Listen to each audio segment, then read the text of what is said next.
भगवान विष्णु की कृपा सदैव बनी रहे। तो आज हम जानेंगे कि वैशाख मास के अंतिम 5 दिनों में कौन सा उपाय करें कि पूरे वैशाख महीने का पुण्य फल हमको प्राप्त हो जाए।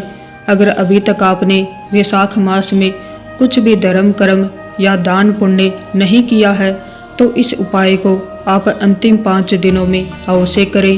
इस उपाय को करने से पूरे वैशाख महीने का पुण्य फल प्राप्त होता है।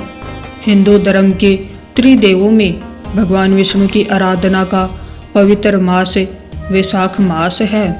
भगवान विष्णु का एक नाम श्री हरि भी है।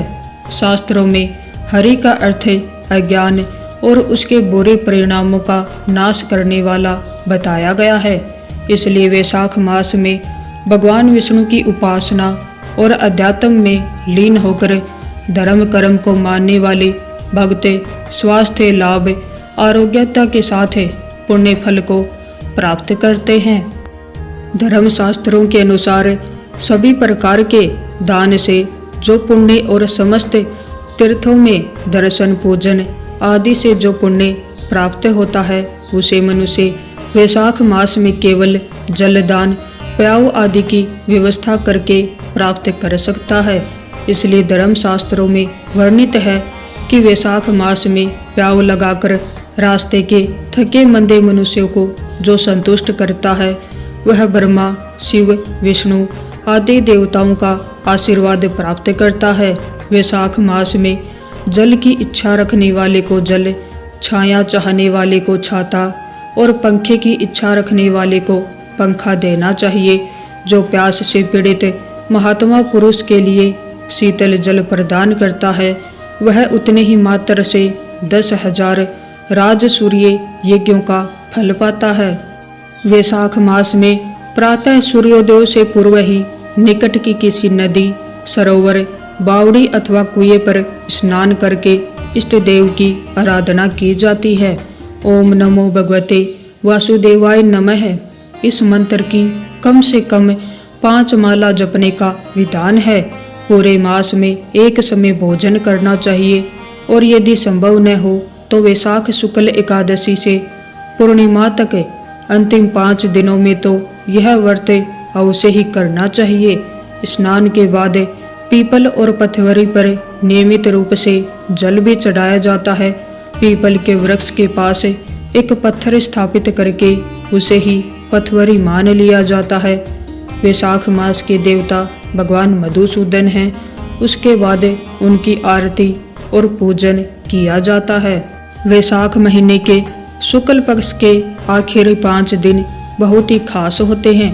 पंडितों का कहना है कि पूरे वैशाख महीने में अगर स्नान दान और भगवान विष्णु की पूजा न कर पाए तो इन 5 दिनों में धर्म कर्म करने से ही पूरे महीने का पुण्य फल मिल जाता है। वैशाख महीने के शुक्ल पक्ष की एकादशी को समुद्र मंथन से अमृत प्रकट हुआ। इस दिन भगवान विष्णु ने मोहिनी अवतार लिया था।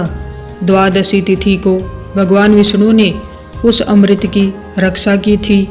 त्रयोदशी तिथि को भगवान विष्णु ने देवताओं को वह अमृत पिलाया था। चतुर्दशी पर असुरों को मारा था और पूर्णिमा पर सभी देवताओं को उनका साम्राज्य मिल गया था। वैशाख महीने के शुक्ल पक्ष की एकादशी को मोहिनी एकादशी कहते हैं। मोहिनी एकादशी का व्रत रखने से जाने अनजाने में हुए पाप खत्म हो जाते हैं। इस व्रत को करने से हर तरह की मनोकामना पूरी होती है। वैशाख मास के शुक्ल पक्ष की द्वादशी पर भगवान विष्णु की विशेष पूजा और दान करने से अक्षय पुण्य मिलता है। इस दिन भगवान विष्णु के मधुसूदन रूप की पूजा और व्रत करने का विधान है। इससे अग्नि अष्टि होम करने का जितना पुण्य मिलता है वराह पुराण के मुताबिक इस तिथि पर ही तांबे के बर्तन में चंदन धूप फूल चावल से भगवान विष्णु की पूजा करने का विधान भी है। वैशाख मास में पड़ने वाले प्रदोष व्रत को बहुत ही महत्वपूर्ण माना जाता है। नारद जी ने बताया कि वैशाख मास को ब्रह्मा जी ने सब महीनों में उत्तम सिद्ध किया था।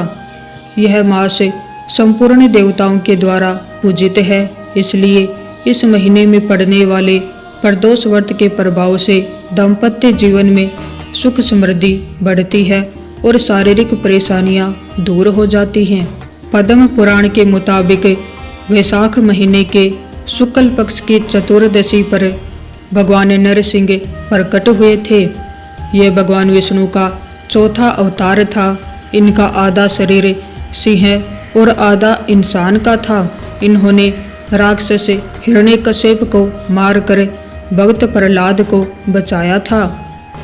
वैशाख महीने की पूर्णिमा पर ब्रह्मा जी ने तिल का निर्माण किया था, इसलिए उस दिन दोनों तरह के तिल यानी सफ़ेद और काले तिल वाले जल से नहाना चाहिए। इस तिथि पर अग्नि में तिल की आहुति देनी चाहिए तथा तिल का दान भी जरूर करना चाहिए। इससे अक्षय पुण्य की प्राप्ति होती है। साथ ही इस पूर्णिमा पर तिल और शहद से भरा बर्तन का दान जरूर करना चाहिए। ऐसा करने से हर तरह के पाप, परेशानियां और दोष खत्म हो जाते हैं। वैशाख मास के अंतिम 5 दिनों में आप जो भी दान करते हैं अथवा जो भी धर्म कर्म करते हैं, उससे आपको पूरे वैशाख महीने का पुण्य फल प्राप्त होता है। तो इन अंतिम 5 दिनों में आपको कुछ ना कुछ अपनी श्रद्धा के अनुसार जरूर दान देना चाहिए। जैसे आप जल का दान कर सकते हैं, अन्न का दान दे सकते हैं, गौशाला में गायों को गुड़ या फिर हरा चारा दान दे सकते हैं। इसके साथ ही आप गरीबों को कपड़े, जूते आदि दान कर सकते हैं। ब्राह्मण को अपने घर पर भोजन करवाकर दक्षिणा तथा वस्त्र इत्यादि दान दे सकते हैं। कहीं पर कोई धर्मशाला या प्याऊ का निर्माण करवा सकते हैं अथवा जल से भरा हुआ मटका भी दान दे सकते हैं। इन अंतिम 5 दिनों में भगवान विष्णु की ज़्यादा से ज़्यादा पूजा पाठ जरूर करनी चाहिए तथा धर्म कर्म और नियम से रहना चाहिए। अगर आपको ये जानकारी अच्छी लगी हो तो वीडियो को लाइक कीजिएगा